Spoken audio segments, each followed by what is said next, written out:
bonjour, bonsoir à tout le monde, selon où vous vous trouvez. Ça fait plusieurs années que nous parlons, que nous appelons la jeunesse africaine à prendre ses responsabilités.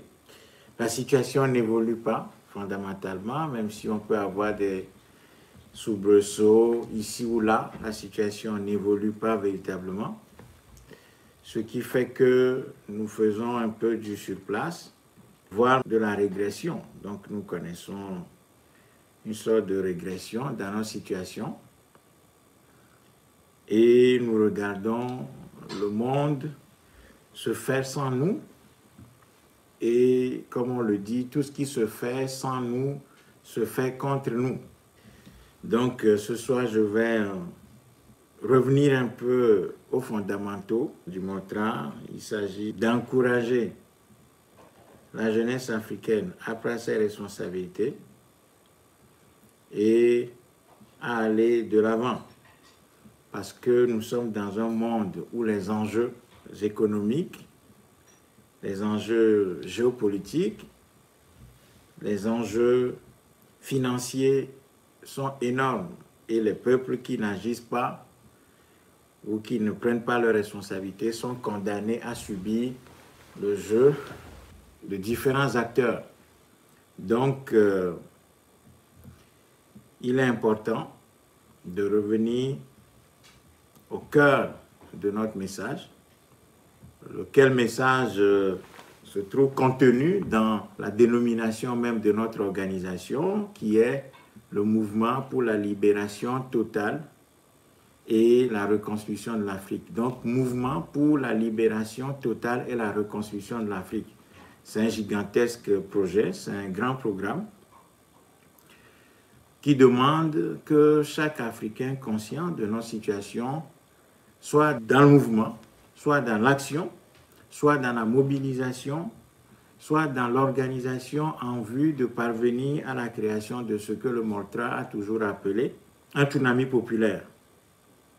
Et aujourd'hui, nous voyons que la situation est en train de dégénérer dans le monde, donc sur le plan géopolitique, mais l'Afrique est totalement absente, ce qui n'est pas étonnant. Hein. Nous sommes absents parce que nous n'avons pas les leaders qu'il faut pour défendre nos intérêts sur la scène internationale. Et voilà pourquoi ce soir, j'aimerais rappeler ce qui est notre devoir dans le contexte actuel, donc dans le contexte géopolitique mouvant d'aujourd'hui.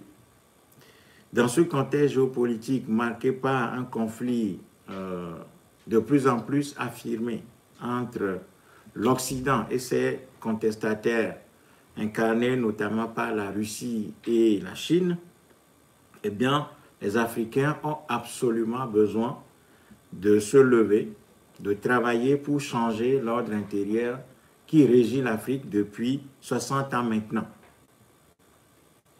Parce que, comme le Motra l'a toujours dit, si nous n'avons pas les leaders qu'il faut, eh bien, nos intérêts ne seront pas défendus sur la scène internationale.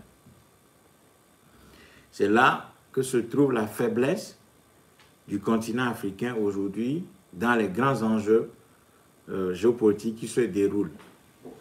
Mais dans ce contexte, on voit qu'il y a plusieurs Africains, et africaines, qui sont en train de mobiliser la jeunesse africaine, vendant l'illusion au peuple africain que la situation géopolitique conflictuelle aujourd'hui du monde, entre guillemets, asiatique, ce qui n'est pas totalement vrai non plus, face à l'Occident, incarné par la Chine et la Russie, eh bien que ce que l'Afrique doit faire, c'est de se mobiliser autour des dictateurs, autour des dirigeants anti-patriotes, anti-peuple, des dirigeants corrompus, répressifs, voleurs, des bandits, des voyous de grand chemin. Donc, il y a un courant soi-disant panafricaniste qui est en train de mobiliser la jeunesse africaine autour des dirigeants africains pour que nous puissions soutenir ces dirigeants dans ce qu'ils appellent le changement de partenaire. Donc, pour une partie de ce courant panafricaniste, eh bien, le problème qui confronte l'Afrique, ce n'est pas en tant que tel un problème colonial, parce qu'un problème colonial recoupe plusieurs aspects. Eh bien, ce n'est pas un problème colonial, mais c'est un problème de partenaire. Donc, l'Afrique se trouve confrontée à toutes les difficultés qu'elle a parce qu'elle n'aurait pas de bons partenaires. C'est parce que c'est la France ou bien les États-Unis d'Amérique qui sont présents en Afrique. Voilà pourquoi la situation que nous avons en Afrique est là. Donc, ce courant ne prend pas en compte la dimension interne de nos problèmes, c'est-à-dire nos propres frères et sœurs qui, habillés par l'extérieur, sont en train d'abîmer le continent africain depuis 60 ans. Des gens qui mettent la tête de notre continent sous le sable, des gens pour qui la vie des Africains ne représente absolument rien, ne vaut absolument rien, des gens pour qui l'expression dans les urnes des Africains ne vaut absolument rien, des gens pour qui les Africains ne sont rien d'autre que des bêtes de somme à tuer, à frapper, à mépriser, à violenter et à assassiner, dans tous les cas. Donc, cette frange de panafricanistes ne tient pas compte de ce que les dirigeants africains sont fondamentalement anti-peuple, sont des êtres vils, des gens pour qui l'Africain n'a aucune valeur ni considération. Et donc, cette situation fait qu'on nous pousse quelque part à nous réunir autour de la classe dirigeante africaine pour aller, soi-disant, changer de partenaire et que l'arrivée de la Russie sur le continent africain serait quelque chose d'extraordinaire, que nous devons soutenir la Russie et la Chine dans ce que ces deux pays sont en train de faire face à l'Occident. Je pense que nous sommes obligés, si nous voulons gagner quelque chose dans les bouleversements qui sont en cours sur la scène internationale, nous sommes obligés de changer d'abord l'ordre interne africain. Nous devons d'abord agir sur le contexte africain. Parce que ce que nous avons sur la scène politique africaine ne sont pas des gens qui incarnent les aspirations du peuple. Ce n'est pas une question de partenaires sur la scène internationale. C'est d'abord une question de disposition de dirigeants patriotes, des gens qui aiment foncièrement notre peuple, des gens qui se rendent compte de l'histoire de notre peuple, de la profondeur, de la gravité des blessures de notre peuple. Ceux qui aiment fondamentalement notre peuple, ce sont ces gens-là qui doivent maintenant sur la scène internationale défendre nos intérêts. Et en aucun cas, ce ne sont ceux qui sont réunis au sein de l'Union africaine actuelle. Ces gens n'ont aucune philosophie. Ces gens n'ont aucun amour pour notre peuple. Ces gens n'ont aucune philosophie africaine. Ces gens sont des marionnettes, des pantins qui sont placés au pouvoir, des voleurs, des gens qui pillent le continent, des gens qui n'ont aucun respect pour notre peuple. Donc, il ne s'agit pas de changer de partenaire. Il ne s'agit pas de changement de partenariat. Il s'agit d'abord de faire en sorte que nous ayons à l'intérieur du continent africain des dirigeants qui aiment notre peuple d'abord. Des gens pour qui la vie des Africains a de la valeur. Des gens qui ne sortent pas les armes à chaque fois pour réprimer le peuple, pour empêcher le peuple noir de s'exprimer. Des gens qui permettent le désordre de s'installer chez nous. Des gens qui font la promotion, qui sont permissifs à l'égard des religions importées. Des gens pour qui l'enseignement colonial, l'école coloniale doit rester en tant que tel. Des gens qui perdent l'énergie de notre peuple, des gens qui perdent du temps à notre peuple, ces gens-là, nous ne pouvons pas nous agglutiner à eux pour soi-disant aller changer de partenaire sur la scène internationale. Donc ça, c'est un faux message. Nous ne pouvons pas cautionner ce message-là. Donc notre devoir, c'est d'abord d'analyser clairement le contexte africain, dissocier clairement les intérêts populaires des intérêts de la classe dirigeante africaine. C'est d'abord ça le travail intellectuel, conceptuel que nous devons produire. C'est-à-dire que les dirigeants que nous avons en Afrique, ces gens-là n'incarnent pas nos aspirations et donc ne peuvent pas défendre nos intérêts. Ces gens, si on les accompagne sur la scène internationale, soi-disant, pour aller changer de partenaire, c'est les encourager à rester au pouvoir avec, soi-disant, les nouveaux partenaires qui arrivent. C'est une erreur fondamentale. Si nous accompagnons ces gens-là sur la scène internationale, dans ce qu'ils appellent le changement de partenaire stratégique sur la scène internationale, c'est que nous sommes en train de consolider ces gens-là au pouvoir. En aucun cas, nous devons agir de cette façon. Donc, la jeunesse africaine doit d'abord comprendre que ses intérêts sont divergents des intérêts des dirigeants africains. Ces gens qui sont des fabrications coloniales, ces gens qui sont des marionnettes, des créatures coloniales, habillées et imposées sur la scène africaine depuis des décennies. Des gens qui sont des voleurs, des bandits de grand chemin, des gens qui privilégient leurs propres intérêts, leur propre ventre au détriment du peuple, eh bien, nous ne pouvons pas accompagner ces gens-là sur la scène internationale pour, soi-disant, les pousser à changer de partenaire. Il ne s'agit pas, je le redis encore une fois, de changement de partenaire stratégique sur la scène internationale. La jeunesse africaine doit se dissocier clairement. Le peuple africain, les intérêts du peuple africain sont différents des intérêts de l'élite coloniale africaine. Et si nous faisons cette analyse-là, nous allons aboutir à la conclusion suivant laquelle nous sommes obligés de nous débarrasser de cette classe dirigeante africaine. D'abord,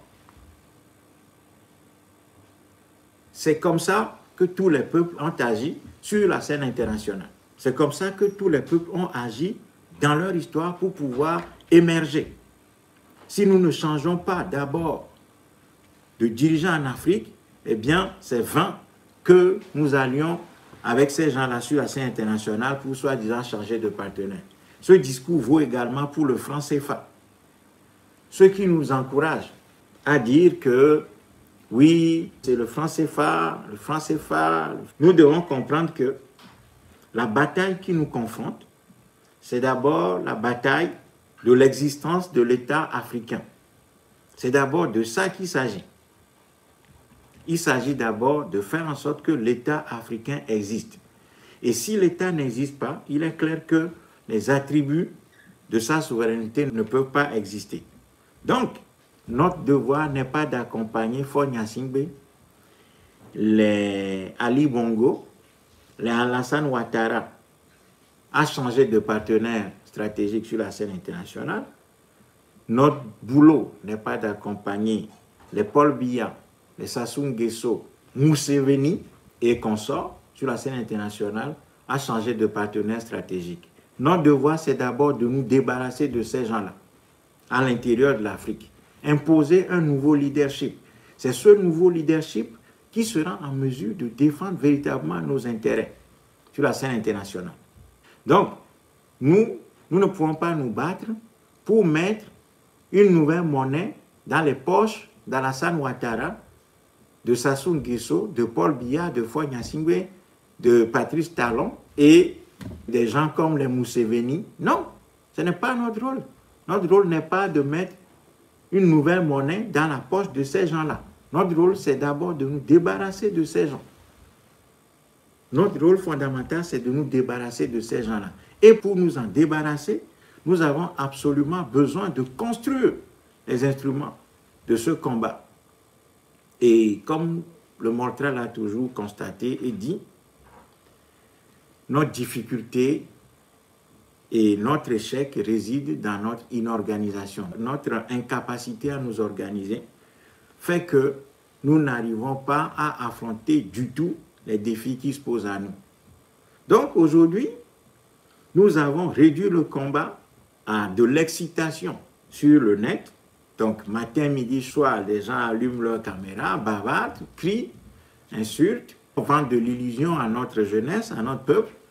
Et beaucoup de gens suivent ça, suivent ce mouvement, croyant que c'est ça le combat. Le combat véritable, je le redis, se trouve dans notre capacité à nous organiser. Tant que nous ne serons pas en mesure de nous mobiliser, de nous concerter, de répartir les tâches sur la base d'un agenda. Quel est notre agenda aujourd'hui? Qu'est-ce que nous envisageons faire demain? Est-ce que nous allons rester que sur les réseaux sociaux pour crier, ou bien est-ce que nous serons en mesure, concrètement sur le terrain, de former des gens, d'abord de mobiliser des gens, de les former.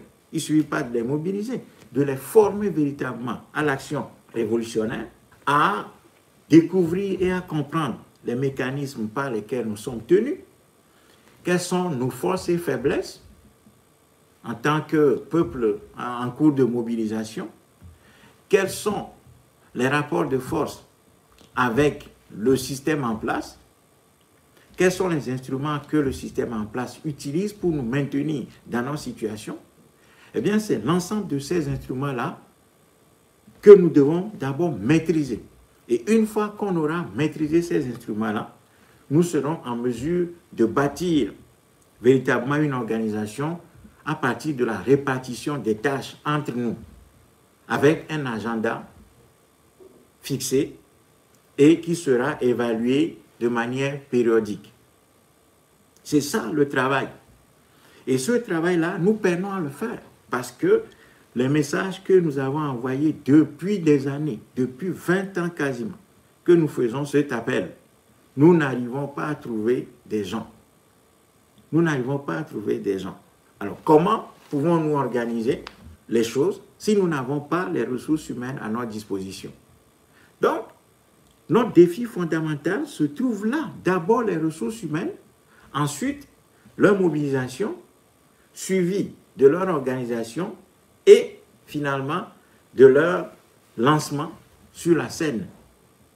Parce que toute action qui réussit, c'est celle qu'on planifie, celle qu'on organise, où on anticipe toutes les difficultés et les défis. Aujourd'hui, nous ne sommes en mesure de mobiliser qui que ce soit. On s'excite à longueur de journée sur TikTok, sur WhatsApp, sur Facebook, sur Twitter, etc., etc., etc. Mais concrètement sur le terrain, nous n'avons pas les ressources. Nous n'avons pas les ressources. Donc, il ne s'agit pas aujourd'hui de nous mobiliser autour des dictateurs africains, des petits malins, des petits êtres antipatriotes, pour soi-disant les accompagner sur la scène internationale dans ce qu'on appelle abusivement le changement de partenaire. La question, encore une fois, qui se pose à nous, ce n'est pas le changement de partenaire sur la scène internationale. C'est d'abord à l'intérieur de l'Afrique.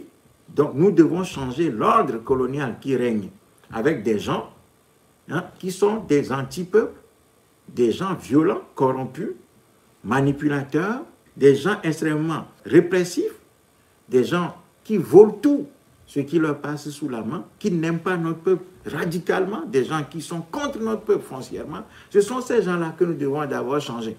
Si nous changeons ces gens-là, nous allons disposer des patriotes sur la scène internationale qui seront capables de défendre nos intérêts aussi bien face à la Chine que face à la Russie ainsi que face à l'Occident.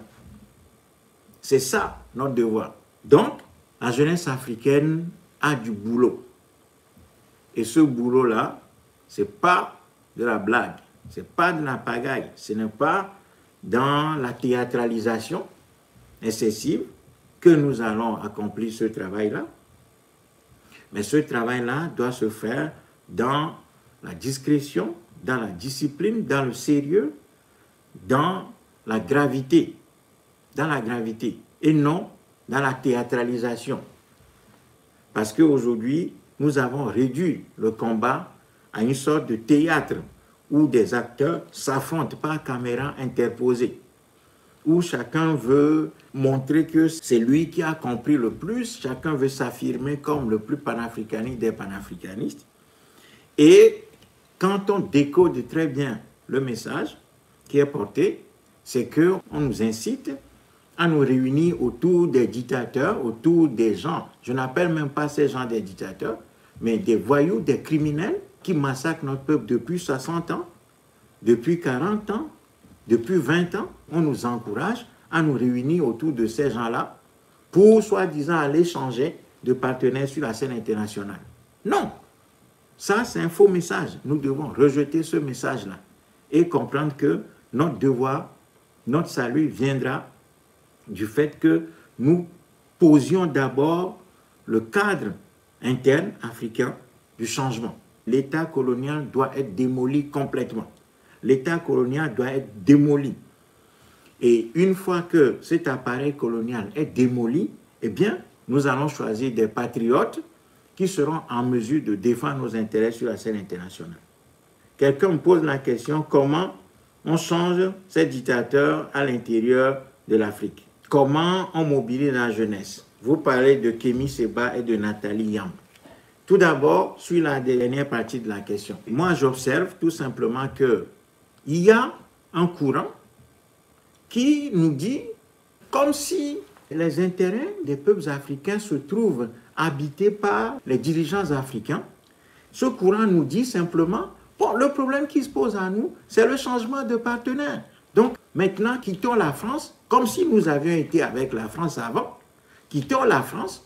Nous étions toujours contre la France. Nous sommes toujours contre la colonisation occidentale de notre continent. Donc, ces gens-là viennent nous dire aujourd'hui, quittons l'Occident, en gros, quittons la colonisation occidentale pour, soi-disant, aller changer de partenaire sur la scène internationale, c'est-à-dire quittons les bras de la France, quittons les bras de l'Occident et allons embrasser la Russie et la Chine. Comme si le problème qui se pose à nous, c'est simplement une question de partenaire sur la scène internationale. Ce n'est pas ça la question. C'est-à-dire que nous remettons en cause l'État africain lui-même d'abord. L'État africain est une construction coloniale. La Chine, avant de commencer sa renaissance, le peuple chinois a d'abord détruit, sous la conduite de Mao Tse-tung, les bases de l'État semi-colonial, comme les Chinois eux-mêmes l'appelaient à l'époque, et remplacé complètement le leadership intérieur de la Chine avant de pouvoir discuter sur la scène internationale. Donc, on nous encourage à accompagner Paul Biya, Bongo, Faure Gnassingbé, Alassane Ouattara, l'enfant de Idriss Déby, des choses comme ça. Non, nous ne pouvons pas cautionner ce message, peu importe qui porte ce message. Nous ne pouvons pas, nous au Montra, nous ne pouvons pas cautionner ce message. C'est impossible pour nous, parce que nous remettons en cause l'État africain lui-même. L'État africain est un enclos colonial. Et cet enclos colonial est conduit par des gens qui sont absolument des anti-peuples, des anti-patriotes, des voleurs, des criminels, des gens qui n'aiment pas notre peuple. Donc, nous rejetons le fait que ce soit simplement une question de partenariat sur la scène internationale qui se pose au contexte africain. Ensuite, comment on change les dictateurs à l'intérieur de l'Afrique? Nous disons simplement que l'histoire nous a tracé le chemin. Tous les peuples qui ont été confrontés à un moment donné de leur vie politique se sont mobilisés pour chasser les dictateurs et les élites antipatriotes qui s'imposent à eux, qui les répriment, qui les massacrent, qui les font souffrir. C'est ça la loi de l'histoire. Donc, le Montra part du constat que nous sommes dans un contexte colonial. Et ce contexte colonial est dirigé et encadré par un leadership colonial fabriqué de toutes pièces et imposé à nous. Nous devons nous débarrasser de ces gens-là. Et pour y arriver, nous devons construire un véritable mouvement de libération nationale, un mouvement de libération continentale. Et pour arriver à ça, nous disons depuis des années que chaque Africain doit faire la démarche politique, idéologique, culturelle envers d'autres Africains pour que nous puissions commencer par construire progressivement ce mouvement populaire. Nous l'avons vu au Sri Lanka il y a une année maintenant. Le peuple est sorti massivement, a investi les lieux du pouvoir, notamment la présidence, et a chassé le président de son palais. Et on va réorganiser les institutions. Donc, notre boulot, c'est absolument de mobiliser la jeunesse africaine. Nous n'avons pas d'autre solution. Nous n'avons pas d'armes. Nous n'appelons pas à une révolution armée. Nous disons que notre nombre fait notre force. Et les peuples à travers l'histoire l'ont prouvé. Les peuples à travers l'histoire ont prouvé que lorsqu'ils se mettent debout, eh bien, n'importe quelle dictature tombe. Donc, nous sommes absolument obligés de travailler sur notre organisation. Le défi, il est là. Le défi n'est pas ailleurs. C'est pour ça que moi, je ne passe pas mon temps à m'amuser. Vous avez constaté que depuis plusieurs mois maintenant, ou bien plusieurs semaines, je n'ai même pas publié de vidéo. Parce que l'essentiel a été dit déjà. Nous avons déjà parlé. Maintenant, il s'agit d'agir concrètement. Il s'agit de prendre ce message-là, les aspects de ce message-là qui vous intéressent, vous les prenez et puis vous travaillez avec. Donc, nous, on veut des résultats. Moi, j'attends à ce que les compatriotes qui m'entendent, qui m'écoutent et qui comprennent le sens de ce message-là, évidemment, reviennent me voir en disant, bon, voilà, on est parti discuter avec des compatriotes. Voilà, nous avons 2, 3 contacts. Eh bien, venez nous voir, on vous invite, on veut vous rencontrer, on veut discuter, passer à la phase pratique du message. Voyez? Donc, vu notre faiblesse, vu notre dispersion, nous sommes obligés de travailler petitement. Nous devons fixer des ambitions très petites. Vu notre désorganisation totale, vu notre inexistence, eh bien, que chaque Africain trouve 1, 2, 3, 4, 5 Africains autour de lui-même, et puis, commençons par nous organiser, commençons par saisir la quintessence de notre problème, et commençons par répartir des tâches entre nous sur la base d'un agenda qui va nous conduire à l'élévation d'un mouvement populaire sur le continent africain. Voyez? Donc c'est ça le travail. Si ce travail-là ne se fait pas, et puis que nous sommes là à acclamer la Russie et la Chine matin, midi, soir, à changer de nom, je vois des Africains qui sont devenus des Vladimir Vladimirovitch, je ne sais pas quoi, des Sergueï ou des choses comme ça, pour soi-disant narguer la colonisation occidentale, comme si ça, ce sont des armes, ça. Non! Voyez, nous sommes en train de nous amuser.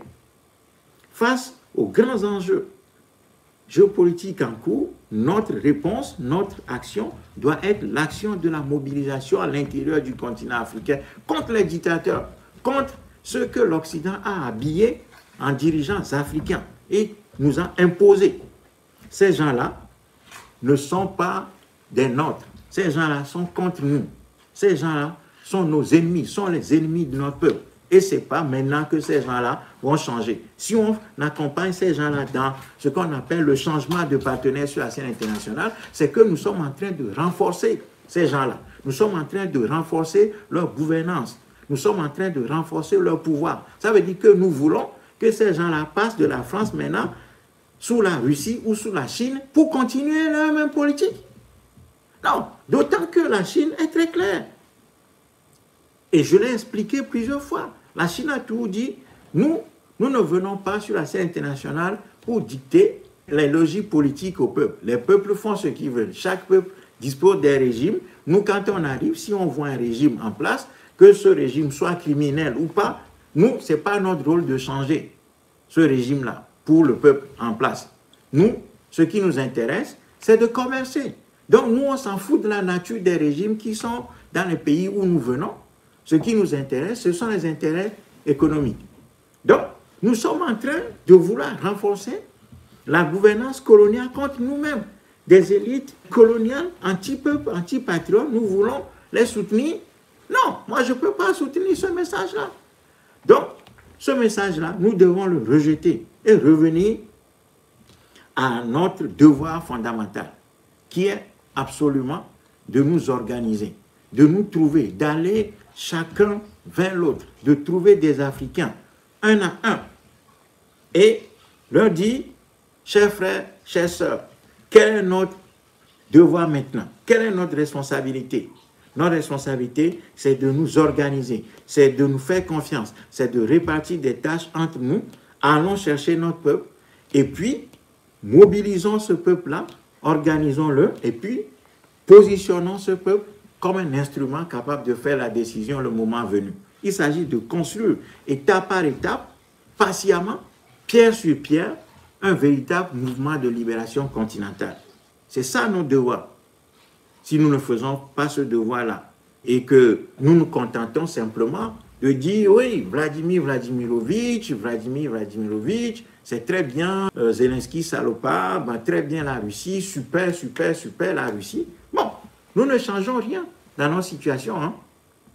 ne changeons absolument rien dans nos situations, dans cette posture-là. Cette posture peut nous satisfaire, peut satisfaire notre nervosité légitime, peut satisfaire la haine raisonnée que nous avons vis-à-vis de l'Occident, peut éteindre la soif que nous habitons, mais concrètement, il ne se passe rien. Concrètement, nous ne changeons rien dans cette posture-là. Nous ne changeons pas notre destin, nous n'infléchissons pas la souffrance qui est la nôtre, et nous ne faisons absolument rien. Donc, le travail à faire est à la base auprès de notre peuple, contre les élites coloniales que l'Afrique a à sa tête aujourd'hui, d'abord. Donc, c'est ça la question. Hein? Et je maintiens que notre rôle, ce n'est pas de jouer les accompagnateurs de l'élite coloniale africaine d'aujourd'hui. Non, ce n'est pas ça notre devoir. D'autant que jusqu'à présent, hein, malgré les enjeux qu'il y a sur la scène internationale aujourd'hui, l'Union africaine, par exemple, n'est toujours pas arrivée à définir un agenda africain et un agenda géopolitique.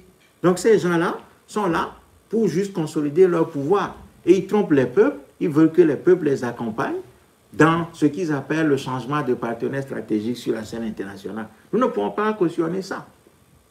Nous ne pouvons pas cautionner ça. Voilà le sens de notre message.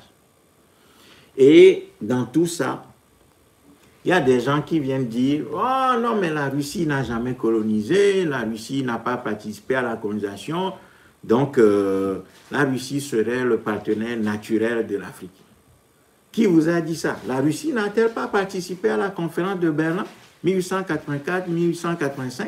La Russie a bel et bien participé à la conférence de Berlin. La Russie a signé la convention de Berlin. La Russie l'a bel et bien signé. La Russie a participé à tous les travaux de la conférence de Berlin.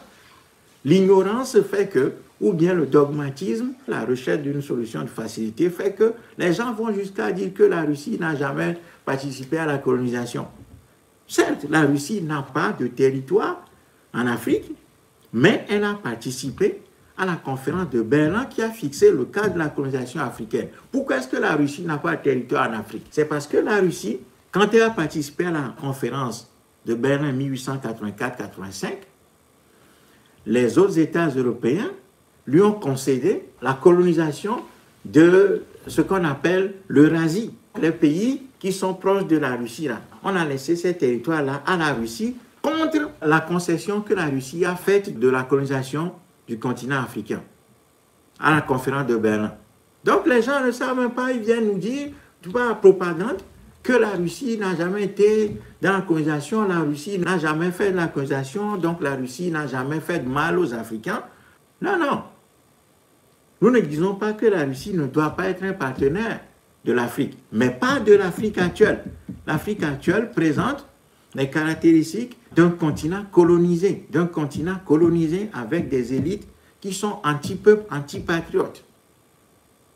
Donc, débarrassons-nous d'abord de ces gens-là, de ce cadre colonial d'abord. Après, nous allons bâtir les rapports que nous voulons avec le monde extérieur à partir des patriotes qui vont défendre nos intérêts. Ça se voit d'ailleurs aujourd'hui.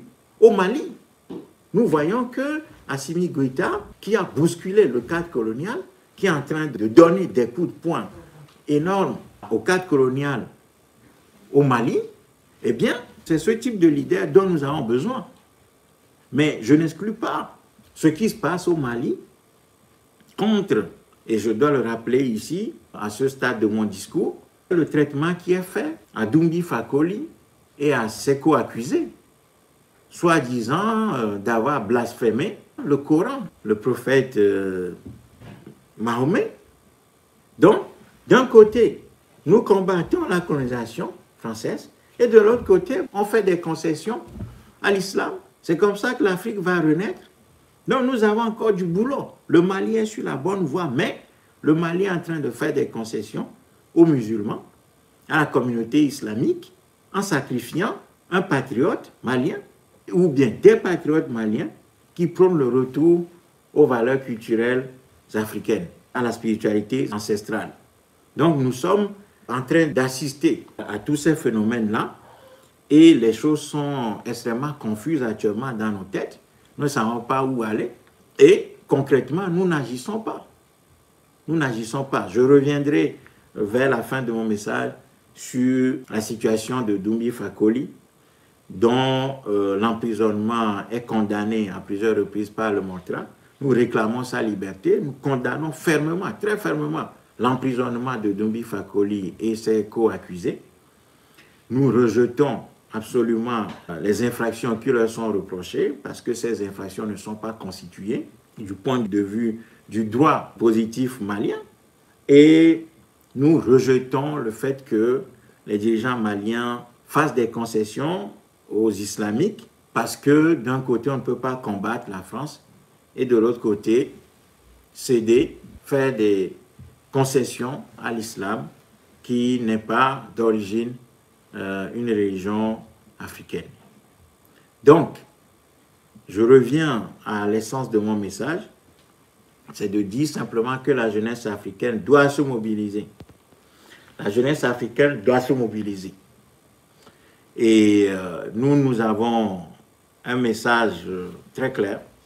Notre rôle, en tant que peuple, c'est de nous mobiliser.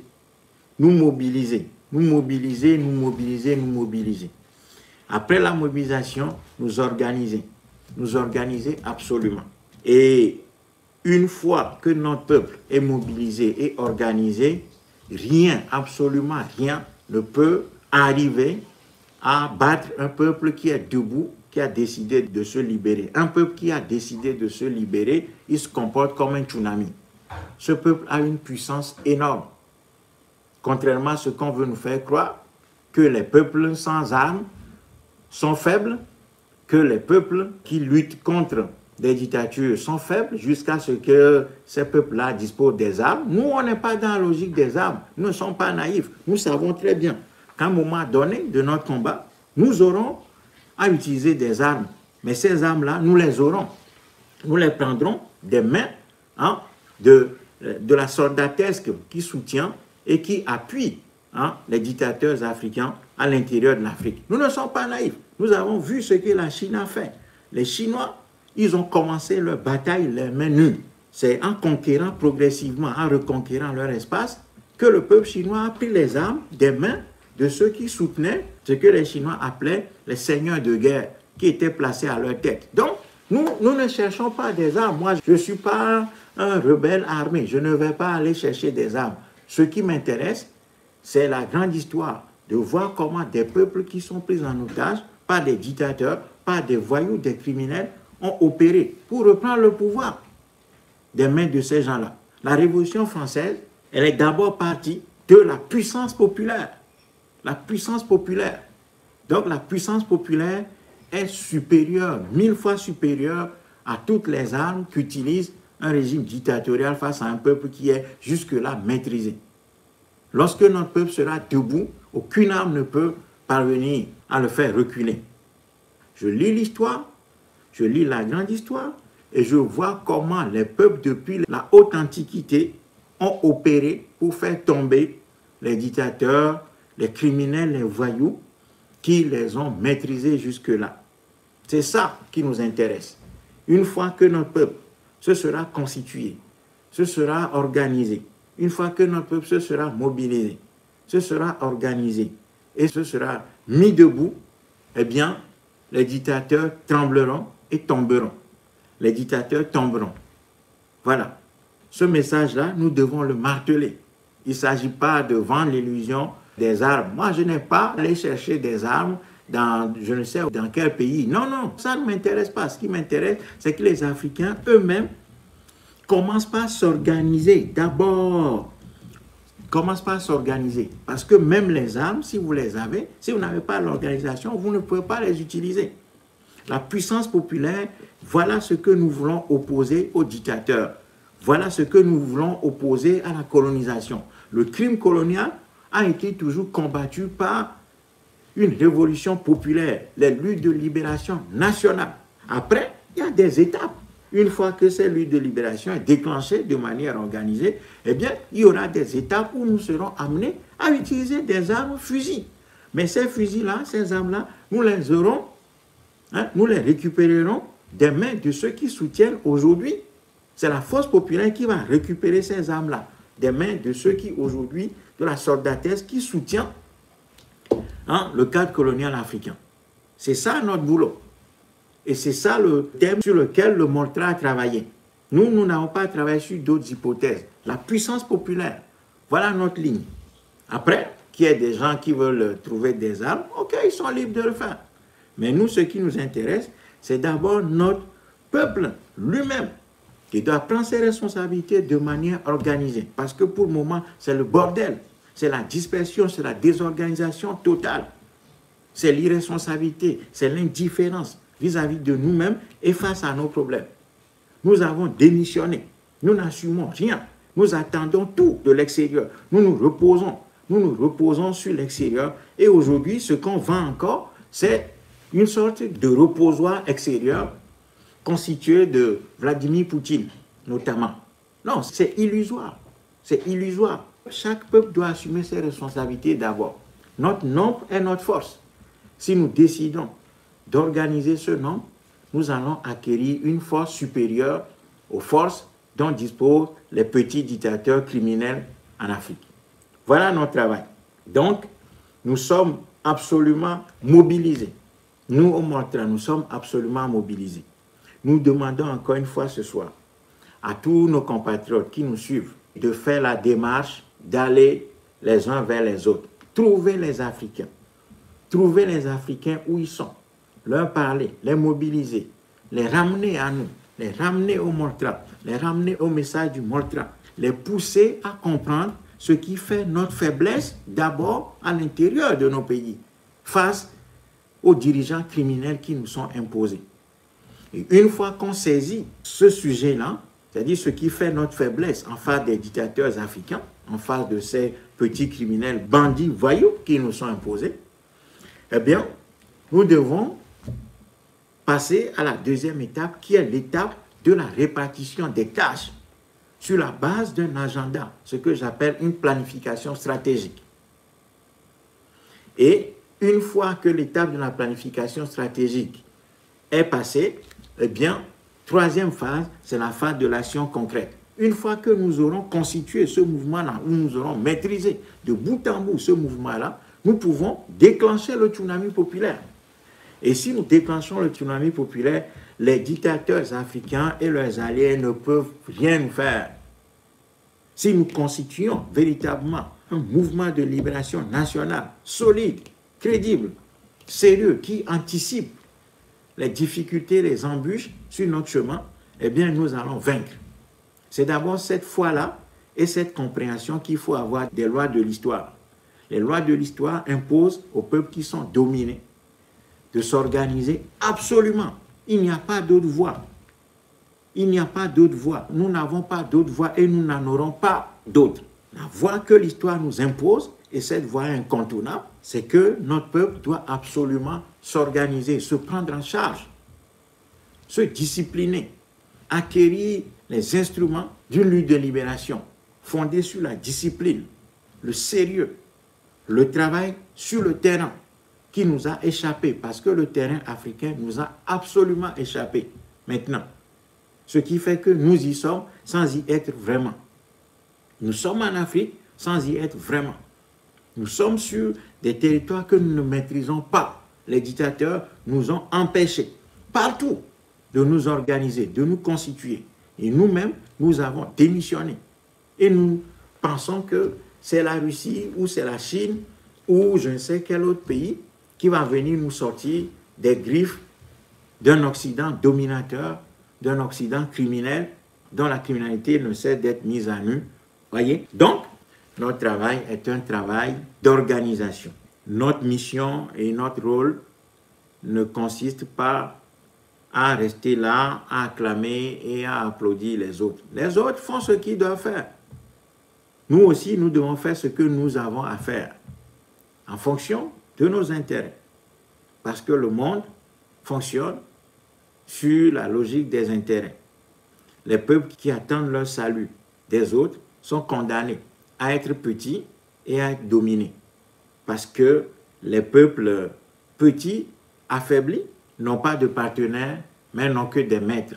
Nous pouvons avoir l'illusion d'avoir des partenaires, mais ce ne sont que des maîtres dont peut-être le corset et la domination peut être plus souple que les maîtres que nous avions avant.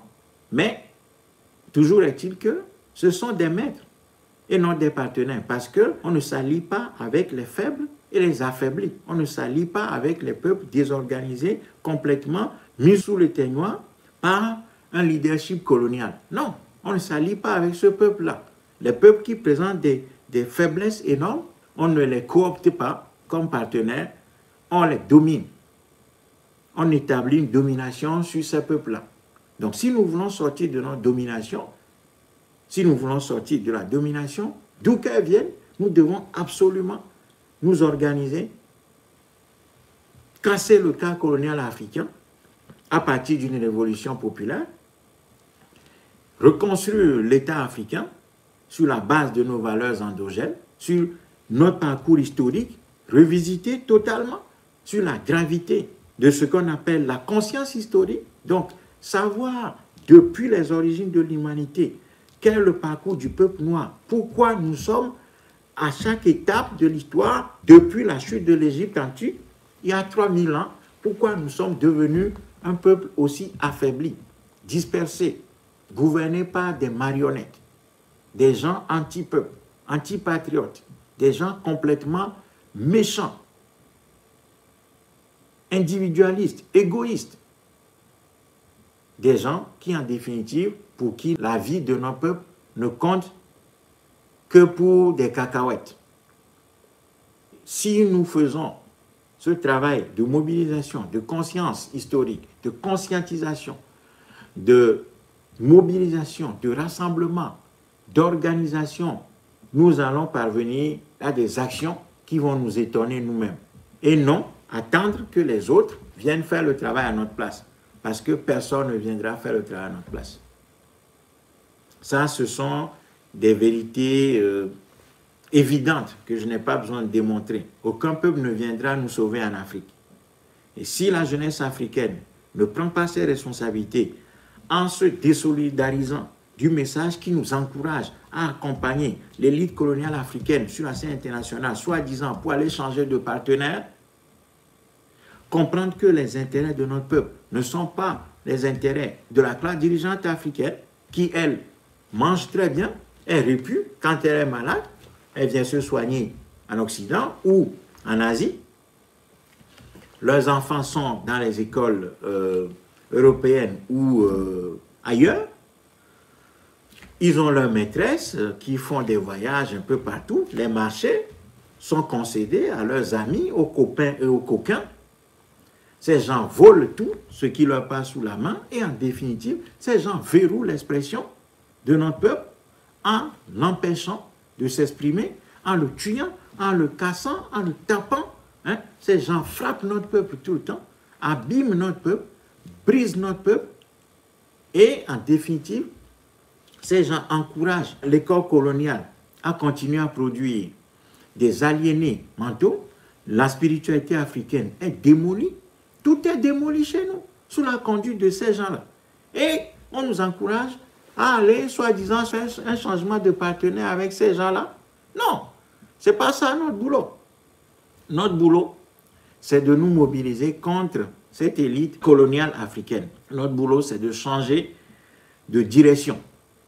Notre boulot, c'est de casser les côtes et les pieds aux enclos coloniaux africains. Et une fois que c'est fait, maintenant, nous aurons des dirigeants capables de défendre nos intérêts sur la scène internationale. Et pour y arriver, nous devons être pleinement conscients de nos devoirs et de nos responsabilités. Il ne s'agit pas de prendre des raccourcis pour dire que, ah bon, la Russie est notre ami, tout va bien se passer. D'autant que la Russie n'a jamais colonisé, n'a jamais participé à la colonisation. Je viens de dire que la Russie a participé au congrès de Berlin. La Russie a participé aux discussions de la conférence de Berlin 1884-85. Simplement, la Russie n'a pas eu un territoire en Afrique qu'elle a administré, tout simplement parce que, contre la colonisation de l'Afrique, on lui a concédé l'Eurasie. On lui a concédé l'Eurasie. Donc, la Russie était dans la combine coloniale. Il ne faut jamais l'oublier, ça. Ceux qui nous disent que la Russie n'a rien à voir avec la colonisation nous trompent. Et dire ça, ce n'est pas être contre la Russie ou quoi que ce soit. Non, c'est rappeler un fait historique, que la Russie était à la conférence de Berlin de 1884-85, qui a dessiné le cadre juridico-politique de la colonisation en Afrique. Voyez? Et la Russie a soutenu un certain nombre de pays durant la colonisation. Donc, ce n'est pas ça le sujet. Le sujet, c'est nos responsabilités. Le sujet, ce n'est pas de dire, bon, comme la Russie n'a pas participé à la colonisation, donc la Russie va venir nous sauver en Afrique. Non. Nous ne devons pas avoir cette naïveté infantile pour aller croire qu'un pays viendra en Afrique nous sauver. Notre boulot, c'est plutôt de nous organiser nous-mêmes, nous prendre en charge et arriver à bâtir un rapport de force qui soit en notre faveur face aux élites coloniales qui sont en train d'écraser, de dominer notre peuple, de l'écraser à l'intérieur du continent africain depuis 60 ans maintenant. C'est ça notre boulot. Et pour arriver à ça, nous avons absolument besoin d'aller les uns vers les autres, nous fortifier, nous renforcer, nous rassembler et nous dire que de notre nom dépend notre capacité à affronter les dirigeants africains. De notre organisation dépend notre capacité à vaincre. Et si nous faisons ça, nous allons être en mesure de remporter des victoires face à ces gens-là. Nous allons être en mesure de poser de sérieuses équations à ces gens-là. Et en définitive, nous serons dans la grande lignée, dans la grande logique de l'histoire, être en mesure de gagner face aux tyrans. Parce que les tyrans n'ont qu'un seul ennemi. Les tyrans n'ont qu'un seul ennemi, c'est la force populaire à l'intérieur. Ce n'est pas pour rien que les dictateurs et les tyrans déploient autant d'énergie pour maintenir le peuple dans la peur, dans la division, dans l'indifférence, dans la gestion du quotidien. Ce n'est pas pour rien. C'est parce que les tyrans savent que la force qui peut les confronter victorieusement et définitivement pour les terrasser, c'est le peuple. Et c'est là-dessus que le Montra a travaillé. C'est notre seul instrument.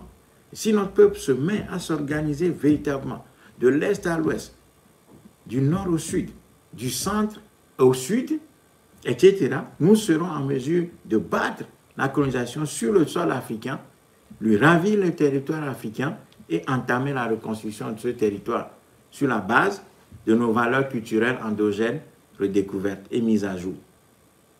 Voilà notre boulot.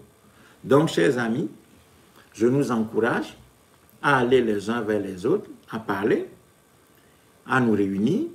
Si vous-même vous êtes capable de faire l'organisation, faites-le. Si vous n'êtes pas capable, revenez vers nous, dites-nous, voilà, j'ai pu parler à quelques Africains, j'ai trouvé 5, 6, 7, 10, 20, 30, je ne sais pas combien d'Africains. Venez nous voir, nous allons continuer et approfondir la discussion parce que ce n'est pas tout que nous allons dire sur Internet non plus. La balle est dans notre camp, libre à nous de faire ce travail. Plus vite nous le faisons, mieux c'est pour nous. Mais si nous le faisons dans l'indifférence ou bien nous ne le faisons même pas, eh bien, nos corsets vont continuer, les fers vont continuer et l'Afrique continuera à souffrir. Parce que les grands changements géopolitiques qui sont en cours devant nous ne seront profitables au peuple que si ces peuples-là disposent des dirigeants patriotes capables de porter leurs aspirations et leurs intérêts sur la scène internationale. La construction d'un pays à l'intérieur de ses frontières ne repose pas sur l'international. Non, ça repose d'abord sur le national, l'interne. C'est l'ordre intérieur qui porte la place qu'un peuple dispose sur la scène internationale. Si vous avez des États affaiblis, maintenus, des États coloniaux, des États affaiblis de l'intérieur par une élite criminelle, une élite voleuse, une élite marionnette, une élite absolument anti-peuple, répressive, eh bien, votre place sur la scène internationale sera égale ou en dessous de 0. Et vous serez le punching ball de chaque puissance qui émet sur la scène internationale on va vous vendre des alliances, alors qu'en réalité, il s'agit d'un nouvel ordre qui ne va profiter qu'aux forts sur la scène internationale. C'est comme ça que les choses se passent. Donc, à nous les Africains de comprendre les enjeux, travailler, travailler, travailler, travailler, travailler, continuer à travailler. Ce travail-là, il doit être fait dans la discipline, dans le sérieux, parfois même dans le silence absolu et non dans la théâtralisation totale. Nous devons utiliser les instruments qui sont à notre disposition, les réseaux sociaux. Oui, absolument, nous devons les utiliser. Nous devons utiliser tout ce que nous pouvons utiliser pour nous rapprocher les uns des autres et implémenter notre organisation pour pouvoir agir. Et je vais terminer en revenant à la situation au Mali. Je vais le redire, le MORTRA condamne absolument l'arrestation et la détention arbitraire de Doumbi Fakoly et de ses co-accusés, des gens qui sont accusés d'avoir blasphémé l'islam pour avoir osé dire que l'islam constitue un danger. On a dit même qu'on reproche à des jeunes d'avoir piétiné le Coran. Mais nous disons que le Coran et la religion musulmane, comme la religion chrétienne, sont des constructions venant de l'extérieur. Ces religions-là ne sont pas nos religions. Nous avons notre ancestralité et notre spiritualité africaine avant l'avènement de ces religions.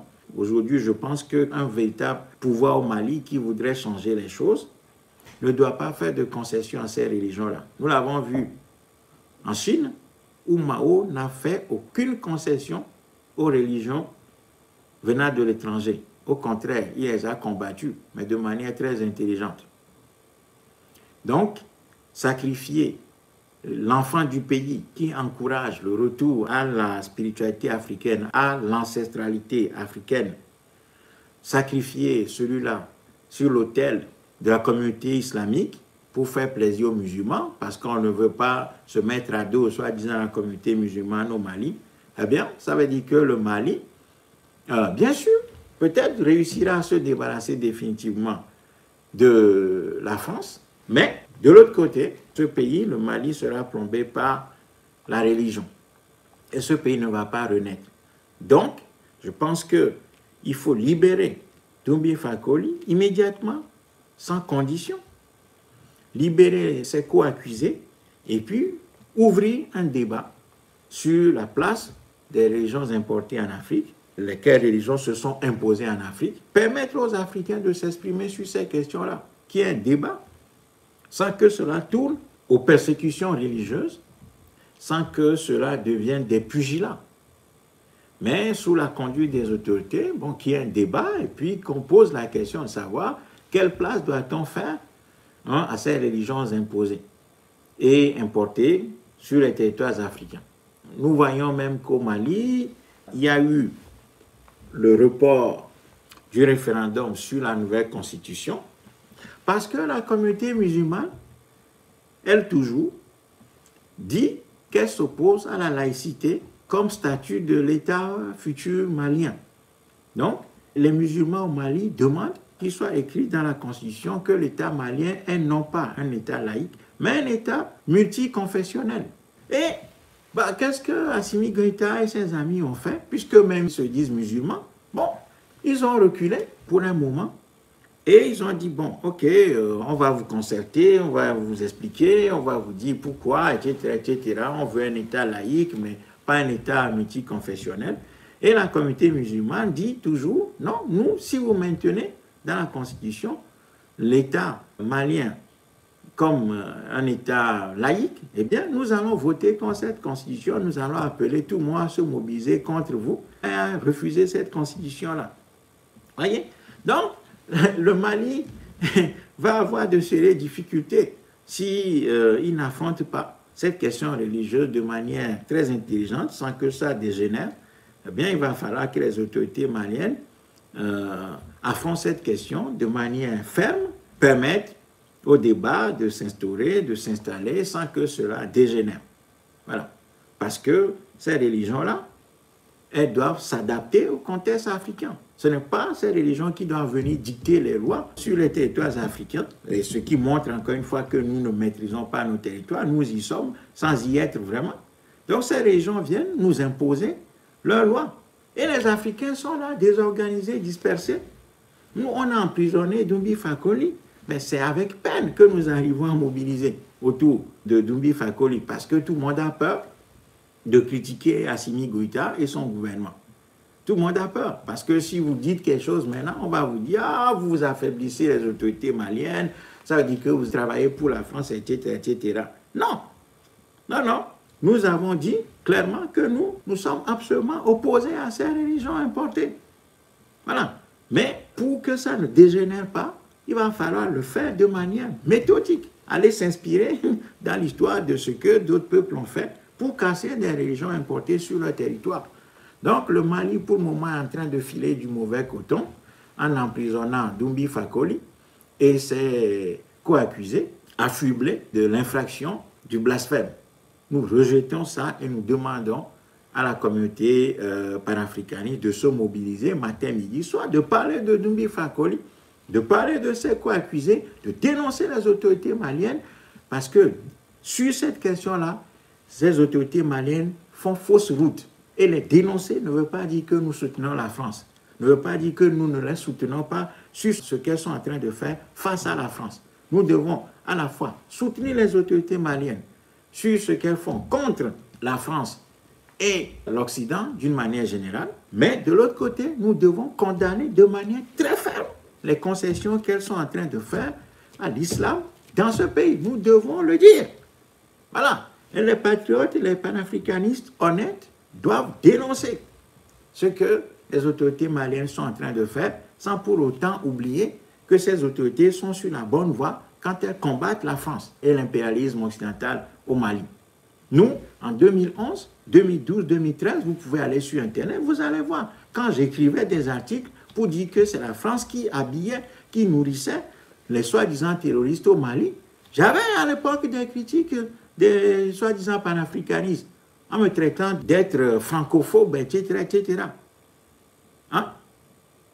10 ans après, on voit tout le monde s'opposer à ça. Je me rappelle des commentaires sur Facebook en 2013, lorsque la France intervenait, quand j'écrivais des choses. Vous allez voir tous mes articles sur le Mali depuis 2012-2013. Voyez?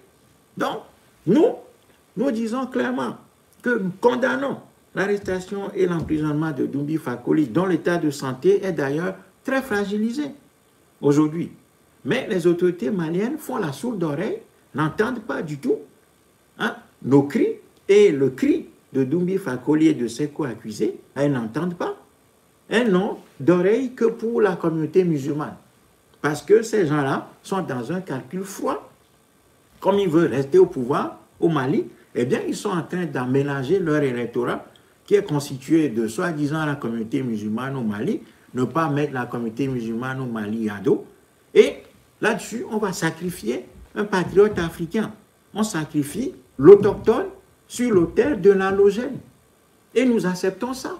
Non, nous condamnons cela. Nous demandons que Doumbia Fakoly soit libéré, que ses co-accusés soient libérés immédiatement et sans condition. Ce n'est que comme cela que les autorités maliennes regagneront notre considération, en tout cas au Mortra. Pour le moment, nous avons fait une vidéo dans laquelle nous avions dit que nous avions retiré notre confiance aux autorités maliennes à partir du moment où ils emprisonnent un des nôtres, un autochtone, un patriote malien, en la personne de Doumbia Fakoly et de ses co-accusés. Eh bien, nous retirons notre confiance aux autorités maliennes. C'est tout. C'est pour ça que je n'en parle même plus. Je n'en parle même plus. Voyez? Donc, voilà ce que je voudrais dire avec vous ce soir. Et j'encourage la jeunesse africaine à continuer sa mobilisation. Ce travail est un travail difficile, pénible, harassant, mais si nous le faisons avec confiance, détermination, sérieux, nous allons gagner. Parce que les dictateurs africains ne sont forts que parce que nous sommes faibles en face d'eux. Nous sommes désorganisés. Nous sommes indifférents de notre sort. Et nous avons abandonné notre vie et l'avenir de nos enfants sur l'autel d'un présent qui nous échappe, qui ne nous offre aucune perspective, à part la vie misérable, miséreuse, une vie faite de souffrance, sous la conduite d'une élite coloniale habillée, taillée sur mesure et imposée sur le sol africain. Et comme je l'ai dit, les grands changements qui sont en cours sur la scène internationale ne profiteront à l'Afrique que si les Africains changent l'ordre intérieur colonial africain. Que si les Africains se débarrassent de l'élite coloniale qui fait semblant aujourd'hui, qui fait croire malicieusement au peuple africain que les intérêts du peuple africain sont ses intérêts. Non, les intérêts du peuple africain sont divergents des intérêts de l'élite coloniale africaine. Voilà pourquoi nous devons combattre ces gens-là d'abord. Nous devons combattre ces gens-là, les renvoyer, les chasser du pouvoir et maintenant positionner l'Afrique dans de nouveaux habits sur la scène internationale, de sorte que l'Afrique puisse véritablement, sous la conduite des patriotes, des dirigeants patriotes, aimant notre peuple, conscients des lois de l'histoire, conscients du parcours historique de notre peuple, pourront aller sur la scène internationale défendre les intérêts de l'Afrique.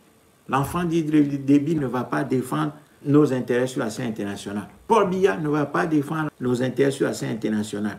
Fonya Sigbe ne défendra pas nos intérêts sur la scène internationale. Alassane Ouattara ne défendra pas nos intérêts sur la scène internationale.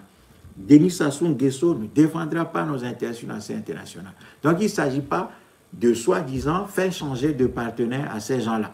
Ces gens, nous devons d'abord les chasser et ensuite positionner de dirigeants patriotes sur la scène africaine d'abord pour que ces gens-là puissent aller défendre nos intérêts sur la scène internationale. C'est ça la démarche que nous devons avoir.